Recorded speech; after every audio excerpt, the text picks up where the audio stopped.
Bien le bonjour, chacun, chacune. Je disais avant qu'on enregistre combien il y a des belles choses qui se passent dans ma vie ces temps-ci. Ben, assez régulièrement, quand on prend le temps de mettre les bonnes lunettes, on réussit à voir qu'il y a beaucoup de cadeaux dans nos vies. Donc, c'est ce que je nous souhaite, d'apprendre à les voir, à les accueillir, surtout, accueillir tout l'amour qui se donne à nous. Donc, aujourd'hui, comme d'habitude pour nos Zooms du vendredi matin, on va se pencher sur le texte de dimanche qui vient, donc dimanche 17 novembre 2024. Et le texte qu'on va lire, c'est l'Évangile de Saint Marc, au chapitre 13, les versets 24 à 32. Marc 13, 24 à 32. Donc, je rappelle la démarche. On va prendre le temps de s'intérioriser. Ensuite, je vais lire le texte. Je vais faire une petite homélie. Après avoir lu le texte, on va prendre une petite minute de silence. On ne peut pas se surprendre de ce silence. D'ailleurs, profitons-en, savourons ça. C'est un peu rare qu'on se donne le temps d'avoir du silence dans nos vies, alors que pourtant, c'est si précieux, si important. C'est dans ce temps-là qu'on peut entendre, parce que Dieu murmure, Dieu chuchote, Dieu ne crie pas, ou que très rarement. Mais voilà, donc on va prendre un petit temps de silence, une petite minute de silence après la lecture du texte, suite à quoi je vais faire une homélie. Et ensuite, on va arrêter l'enregistrement pour avoir un temps de partage, oui, avec ceux qui sont là en temps réel. On plonge, plongeons, n'ayons pas peur d'appuyer notre dos, de faire participer notre corps à cette démarche, d'ouvrir les mains sur nos cuisses, oui, de fermer les yeux, de tendre l'oreille, de ralentir, sans trop y réfléchir, là, mais ralentir notre respiration, nous déposer finalement.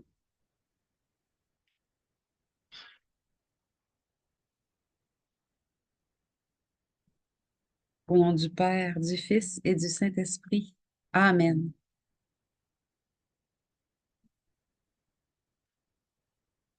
Viens, Seigneur mon Dieu, nous donner la grâce de l'intériorité. Aide-nous à faire un vrai silence pour nous mettre à ton écoute.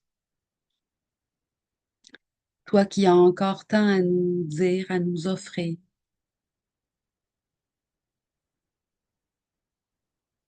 Merci d'éclairer notre vie intérieure, que ce silence, que cette intériorité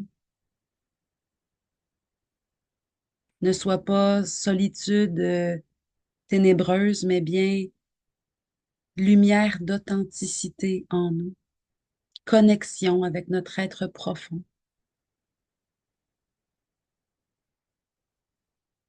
Seigneur, tu es là au fond de nous, tu nous attends, tu nous espères. Guide-nous jusqu'à toi.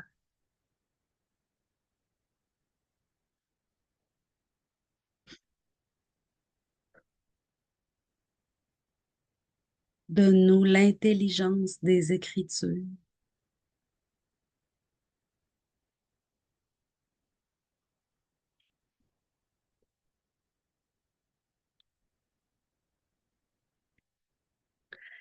En ce temps-là, Jésus parlait à ses disciples de sa venue. En ces jours-là, après une grande détresse, le soleil s'obscurcira et la lune ne donnera plus sa clarté. Les étoiles tomberont du ciel et les puissances célestes seront ébranlées. Alors on verra le Fils de l'homme venir dans les nuées avec grande puissance et avec gloire. Il enverra les anges pour rassembler les élus des quatre coins du monde, depuis l'extrémité de la terre jusqu'à l'extrémité du ciel. Laissez-vous instruire par la comparaison du figuier. Dès que ses branches deviennent tendres et que sortent les feuilles, vous savez que l'été est proche. De même, vous aussi, lorsque vous verrez arriver cela, sachez que le Fils de l'homme est proche, à votre porte. Amen, je vous le dis. Cette génération ne passera pas avant que tout cela n'arrive. Le ciel et la terre passeront, mes paroles ne passeront pas. Quant à ce jour et à cette heure-là, nul ne les connaît, pas même les anges dans le ciel, pas même le Fils, mais seulement le Père.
Ce genre de texte-là, quand j'en parle avec les gens qui sont là en temps réel, souvent vous me dites ah, merci, j'avais jamais compris. Ce genre de texte-là, là, c'est dans ces textes-là qu'il faut mettre le filtre, les lunettes, si on veut, pour entendre l'amour, pour comprendre l'amour, pour voir l'amour. Souvent, on se laisse arrêter par, euh, là, on lit le texte, on entend des choses qui sont comme pas logiques ou pas de notre temps, des mots qu'on n'utilise plus aujourd'hui, puis ça nous freine. Faut se rappeler l'importance d'entendre l'amour dans les textes sacrés, dans la Bible. C'est que pour manifester de l'amour, c'est que pour révéler l'amour. Jésus s'est incarné pour révéler le Père. Il est le Verbe du Père. Il est le, le Verbe aimé, incarné. Il est la parole faite chair, la révélation. Mais dans la Bible, c'est un peu ça, euh, mais plus maladroitement parce que écrit par des êtres humains. Il faut se rappeler que c'est Saint Marc, là, dans ce texte-ci, par exemple, c'est Saint Marc qui, euh, qui écrit. Donc lui, il a entendu, puis il a interprété. Ou en tout cas, il a écrit comme il se souvenait. On dit, bon, il y a une tradition qui dit que Saint Marc, c'était un enfant qui suivait Jésus. Un jeune, là, genre 12 ans, là, qui suivait Jésus. Un, un jeune ado devenu, je ne sais pas si on dit qu'il était devenu orphelin ou je ne sais pas trop, mais en tout cas, il s'était vraiment collé. Non, il ne pouvait pas être appelé apôtre, il ne pouvait pas être appelé même disciple, mais pourtant, c'est un des quatre évangélistes. Lui, il n'était pas disciple. Luc était un disciple de Saint Paul, un ami de Saint Paul. Puis Matthieu, ben Matthieu était disciple, était un des 12, puis Jean aussi. Mais les deux autres, Marc et Luc, non. Mais Luc était pas du vivant de Jésus. Il était vivant du vivant de Jésus, je pense, mais il l'a pas connu tant que ça. Tandis que Marc, il paraît, selon certaine tradition, il aurait été comme quasiment enfant au moment, puis il aurait suivi Jésus en tant qu'enfant. Fait qu'on peut entendre dans tout ça, là, la lune ne brillera plus, puis Jésus qui dit, Amen, je vous le dis, cette génération ne sera pas passée que ça va être arrivé, alors qu'on sait très bien, 2000 ans plus tard, que c'est pas arrivé, ça. Qu'est-ce qui est arrivé? Puis qu'est-ce qui n'est pas arrivé? C'est quoi la lune? C'est quoi le soleil? C'est quoi les grands tremblements de terre? De quoi on parle ici, là? On parle d'amour. Et pour que Jésus dise, Ah, c'est pas exactement là ben, c'est dans un autre évangéliste là, qui le dit, je pense, là, le ciel et la terre passeront, mes paroles ne passeront pas. Puis dans un autre texte, on précise pas un seul petit iota. Un iota, c'est comme un apostrophe, une petite glottale, une petite. Il n'y a pas une petite apostrophe qui va manquer, là. Tout va être accompli avant le avant la fin du monde, finalement, si on veut. Donc, l'important, c'est l'amour. Qu'est-ce Qu'est-ce que j'entends de l'amour de Dieu dans ce texte-là? Bon, je vous partage ma réflexion. Souvent, assez souvent, on a besoin d'un tremblement de terre, d'un truc vraiment dérangeant dans notre vie euh, pour nous tourner vers Dieu, pour avoir besoin de lui. Puis vous et moi, on est du genre à se tourner vers Dieu, même quand il n'arrive pas de tremblement de terre, là, même quand il n'arrive pas de grandes ténèbres sur toute la surface de la terre, puis même quand il n'arrive pas de nuées, etc., là, on est du genre à vouloir se tourner. Tu sais, bravo, chaque jour, on essaie d'être avec Dieu, puis de l'accueillir dans ce qu'on vit, puis d'essayer de voir le beau côté des choses, de continuer d'aimer même quand c'est difficile, bref, d'être en communion avec Dieu. Mais malgré tout, on a besoin, on a besoin. Souvent, ça nous secoue les événements qui nous arrivent et ça nous donne de faire un pas de plus dans notre foi. Ça nous donne de manifester notre courage, notre foi, notre confiance en Dieu. Quand on n'en peut plus, quand on est incapable seul, c'est là que c'est c'est pas tellement quand tout va bien qu'on peut prouver, si on veut, prouver, faire la preuve de notre confiance, de notre foi en Dieu, de notre amour pour Dieu, de notre amour pour le prochain.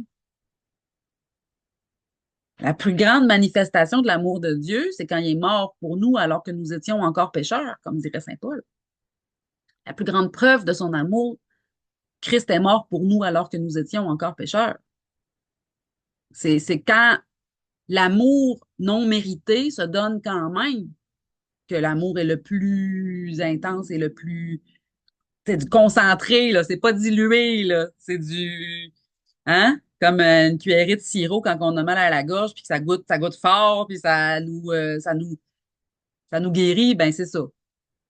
L'amour est le plus intense quand il n'est pas mérité. C'est pour ça que dans ma chronique à la victoire de l'amour, mercredi dernier, c'était ça, le thème, c'était l'amour. L'amour, c'est gratuit. Bien sûr, on peut faire des efforts pour le mériter, là. Et tout le monde aime ça, côtoyer des gens gentils, là. Mais quand on réussit pas à être gentil, puis qu'on est aimé quand même, il me semble que là, l'amitié avec la personne ou la relation avec la personne qui nous aime quand même, même quand on l'a échappé, même quand on n'a pas réussi à être à la hauteur, ben là, on comprend qu'on est vraiment amis avec la personne, qu'on est vraiment unis à la personne, on s'aime vraiment, tu sais. Les vraies amitiés, c'est ça, c'est t'es tel que t'es, peut-être que tu changeras jamais, puis je t'aime pareil. C'est ça l'amour de Dieu. Il nous connaît mieux que personne. Il nous connaît même mieux que nous-mêmes parfois. Puis il nous aime quand même. C'est ça l'amour. C'est ça l'amour. Laissez-vous instruire par la comparaison du figuier. Quand on voit que les bourgeons éclosent. Je sais pas comment conjuguer éclore. Excusez-moi, je suis désolée. Quand le printemps arrive, on dit, eh ben là, ça y est, là, les journées chaudes s'en viennent. Bon, c'est le printemps. Bon, dans le pays de Jésus, il n'y avait pas les 4 saisons. C'est toujours l'été. Mais il y a quand même des variantes. C'est pour ça qu'il dit, vous les voyez, puis vous pouvez prédire qu'est-ce qui s'en vient. Ben, on est dans une époque, mais à toutes les époques, il y a eu des temps où il y a des prophètes qui se sont levés, puis parfois des faux prophètes malheureusement, qui ont dit, c'est la fin du monde qui approche, préparez-vous, le royaume de Dieu arrive, convertissez-vous, euh, en s'appuyant sur la peur de. Mais l'amour parfait chasse la crainte. C'est ça la parole que Dieu nous dit. L'amour parfait chasse la crainte. Et ailleurs, Jésus a dit, attention, là, si quelqu'un vous dit, il est là, il vient, ne les écoutez pas. Le royaume de Dieu est tout proche, pas en termes de temps, en termes de distance. Le royaume de Dieu est tout proche. Il est en nous. Et c'est quand nous, on n'est pas en nous, qu'on fait des bêtises et que là, les guerres surviennent. La lune, on a l'impression qu'elle brille plus, alors que, vous le savez peut-être, là, mais en ce moment, au Québec, c'est la pleine lune. C'est la nuit passée, je pense, ou cette nuit-ci. En tout cas, moi, j'avais l'impression que j'avais un lampadaire par ma fenêtre la nuit dernière et l'autre d'avant. Euh, dans le sens qu'il y a eu un brouillard sur l'humanité. Il y a un... Mais ça, c'est par manque, les manques d'amour. C'est à cause des manques d'amour. C'est à cause qu'on s'éloigne de Dieu, mais pas parce qu'on s'éloigne. Tu sais, j'ai habité en Europe plusieurs années, quelques années. Et puis, en Europe, la foi catholique a un petit, puis la foi chrétienne en général, je pense, euh, a quelques années de décalage par rapport au Québec. C'est-à-dire, souvent, on va vivre à retardement les crises de l'Église catholique au Québec. Et, tu sais, entre autres, là, la grande crise des abus dans les écoles, puis des abus dans les pensionnats, tout ça, ils ont vécu ça en Europe, mais bien, ça s'est réglé avant nous parce que le scandale a éclaté avant nous. C'est pas, c'est quelques années, là, je dirais une décennie, 15 ans, 10-15 ans à peu près. Et il y a beaucoup de jeunes communautés très, très, très vivantes en Europe. Les églises se re-remplissent. La soif spirituelle se manifeste de nouveau. Et ici aussi au Québec, mais on est comme plus c'est le début plus. Mais on a besoin de nouvelles traductions de notre foi. On a besoin chaque époque a eu besoin, chaque époque a besoin de prophètes. Et vous le savez, pour ceux qui me suivent sur mes réseaux, que c'est mon appel. L'appel auquel j'ai dit oui, c'est l'appel d'être prophète. Puis un prophète, c'est pas quelqu'un qui annonce l'avenir. Attention, c'est de ça que Jésus dit de se méfier. Moi, je suis pas là pour annoncer l'avenir. Un prophète, c'est un porte-voix. Un prophète, c'est quelqu'un qui entend le message et le divulgue, le rend audible.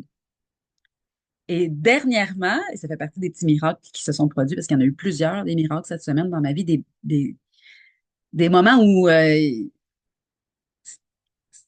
c'était synchronisé, là. L'invisible et le visible, c'était évident que Dieu se manifestait. Là, dans ma vie, il y en a eu plusieurs cette semaine. Donc, la précision que le prophétisme que je suis appelée à apporter, il est de l'ordre de la traduction.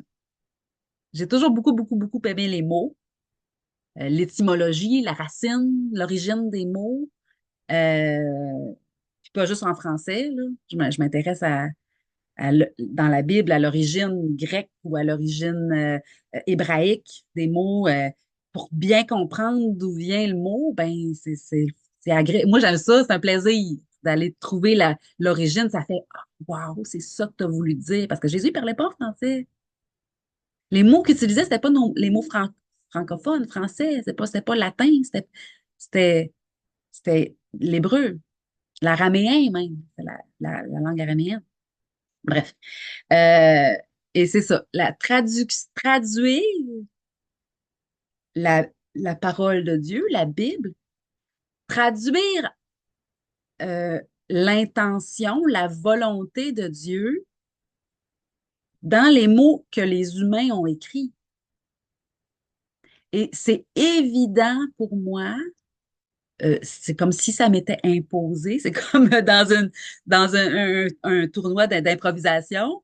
On donne un thème, puis on impose des catégories. Ben moi, le Seigneur, c'est comme s'il m'imposait une ligne qui est celle de l'amour. J'ai pas d'autres messages à livrer. Je m'excuse, je suis désolée. J'ai pas d'autres. Il n'y a pas d'autres possibilités pour moi. Et dernièrement, je termine avec ça. Puis là, j'étais dans une grande envolée, là, puis je discutais avec une amie qui m'encourage beaucoup dans cette mission-là, puis c'est beau. C'est tout ce que j'ai à être, tout ce que j'ai à dire, c'est dire aux gens combien Dieu les aime. Puis là, ça a comme fait, non, c'est pas ça. J'ai pas, mes amis, à vous dire comment Dieu vous aime. Parce que j'aurais beau, si quelqu'un est convaincu que Dieu ne l'aime pas, j'aurais beau essayer de le convaincre toute la journée, ça ne marchera pas. Faut une ouverture, faut une. La seule. Ah, je t'ai mis. La seule chose que Dieu me demande, c'est de vous dire combien il m'aime, moi. Puis comment il fait pour m'aimer. Quels moyens il prend pour me le dire. Puis comment moi je fais pour accueillir ça, le fait d'être aimé de Dieu. Qu'est-ce que ça change dans ma vie? Comment ça me fait du bien? Comment ça me fait déployer mes ailes? Comment ça me fait fleurir? Comment ça fait exister d'être aimé de Dieu? Comment ça change tout dans ma vie d'être aimé de Dieu? J'ai pas à essayer de vous dire Dieu vous aime, regardez. Non, Dieu m'aime. Et puisqu'il m'aime, voilà comment il fait, voilà comment moi je fais pour l'accueillir. Ça veut dire que c'est pareil pour vous. Et là, après ça, c'est dans vos mains, là, le reste. C'est à vous de l'accueillir, c'est à vous qu'est-ce que vous faites avec mon témoignage. Et je termine encore en vous disant que c'est la plus belle, puis peut-être même la seule manière de témoigner de notre foi. Le prosélytisme, essayer de convaincre au niveau de la religion, c'est ça le mot prosélytisme, euh, c'est d'essayer de dialoguer en voulant convaincre, mais sur le plan de la religion. Et ça, le pape François dernièrement l'a dit, c'est non, ça. On peut pas. C'est assez, ça. Essayer de convaincre l'autre de faire partie de ma religion. Non. C'est non, ça. Puis, si je suis catholique, c'est parce que je suis convaincue que pour moi, c'est la bonne religion, mais pour moi, qui suis-je pour essayer de te convaincre d'être catholique? Par contre, Dieu est amour, voilà comment il me le manifeste, voilà comment ça me rend heureuse, ça oui. C'est la, bon, c'est un peu gros de dire la seule bonne manière de témoigner, d'essayer de propager la bonne nouvelle. Bon, il y en a peut-être d'autres, mais en tout cas, l'impression que j'ai eue, c'est comme au moment où je discutais de ça avec mon ami, puis que j'ai eu la prise de conscience que j'avais pas à dire aux autres comment ils sont aimés de Dieu, j'avais juste à témoigner comment Dieu m'aime moi. C'est venu m'enlever un poids que je savais même pas que j'avais parce que c'était pas lourd de dire aux gens vous êtes aimés de Dieu, c'est pas lourd. Mais oui, il y avait quelque chose de pas tout à fait synchronisé, de pas tout à fait ajusté.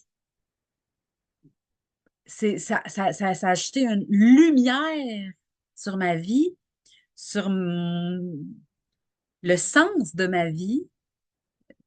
Euh, et je pense que c'est beau de réfléchir à ça pour chacun, chacune. On- Comment je peux montrer que je suis aimée? Je suis aimée de Dieu, je suis aimée de la source de l'amour, par la source de l'amour. Et ça va plus loin. On pourrait aller dans encore là dans les mots. Euh, Élection, on est élu. Et un jour, j'étais allée voir la définition de ça. C'est un amour qui préfère. C'est ça, élire quelqu'un. C'est le préférer aux autres. Ben, Dieu fait ça avec nous.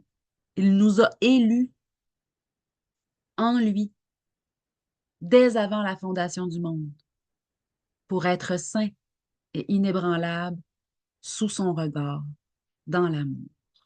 Et ça, c'est une citation du Nouveau Testament, une des lettres, mais je ne sais plus c'est où. Il nous a élus dès avant la fondation du monde pour être en lui, saints et irréprochables sous son regard, dans l'amour. D'après moi, ça doit être une des lettres de Saint Jean, parce que ça me semble que c'est Saint Jean qui parle de même.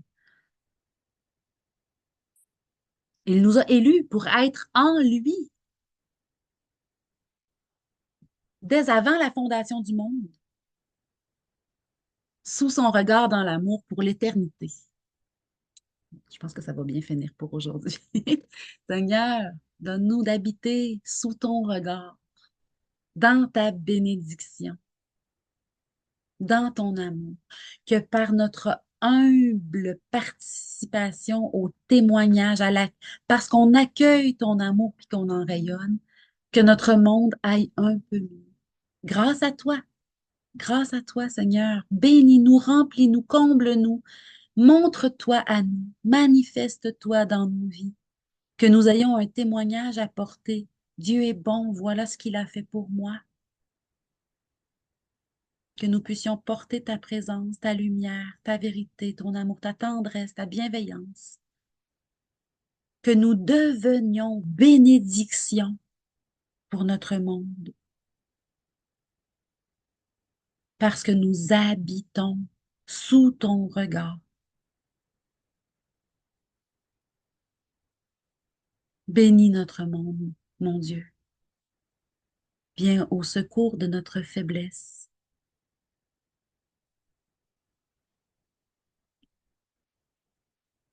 Merci d'accorder ta bénédiction, ta miséricorde à tous ceux qui en ont le plus besoin, aujourd'hui, maintenant.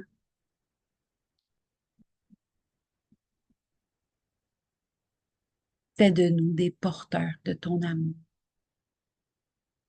Et pour ça, donne-nous de l'accueillir, d'avoir la certitude d'être aimé aujourd'hui, au nom du Père, du Fils et du Saint-Esprit. Amen. Je vous aime. À bientôt.